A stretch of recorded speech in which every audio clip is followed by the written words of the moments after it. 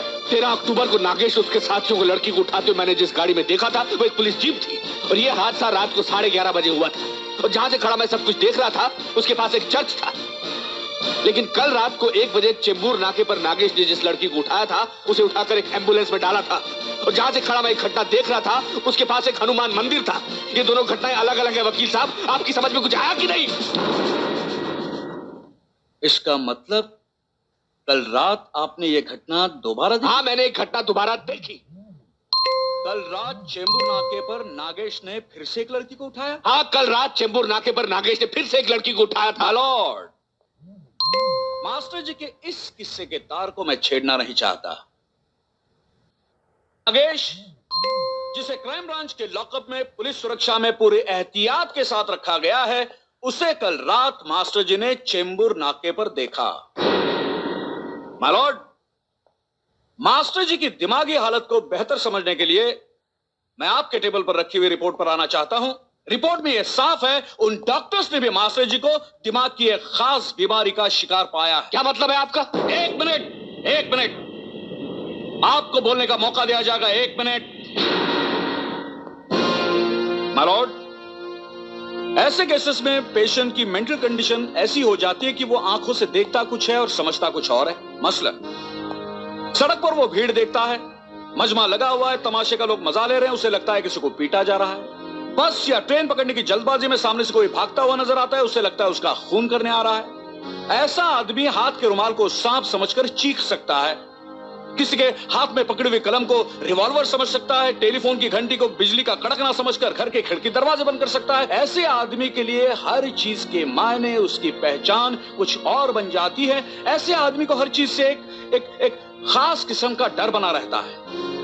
अभी रुमाल, कलम, टेलीफोन, सांप, बिच्छू, इन सब की बनावट अलग अलग है, इनका कामकाज अलग अलग है, इनका रंग रूप अलग है, बिल्कुल अलग है। अब आप मुझे बताइए मास्टर जी, आपके जेब में क्या रखा हुआ है?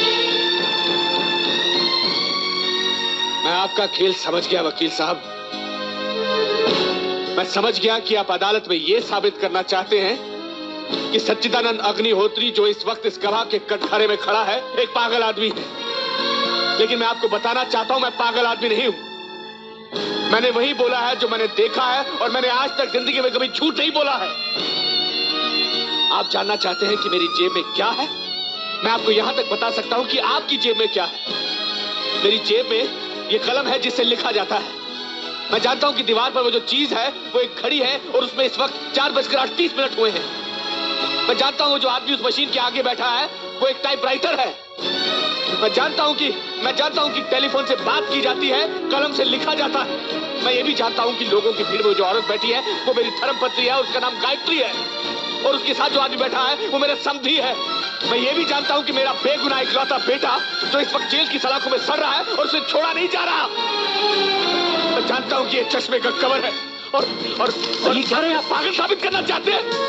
मैं जानता हूं कि ये चश्मे का कवर है, और ये क्या रहे आप पागल साबित करना चाहते हैं? मैं पागल नहीं हूं। मैं जानता हूं ये कलम नहीं एक रिवॉल्वर है, और इससे आदमी मर सकता है। आप जानना चाहते हैं कैसे? आप जानना चाहते हैं ना कैसे? ये देखिए ऐसे।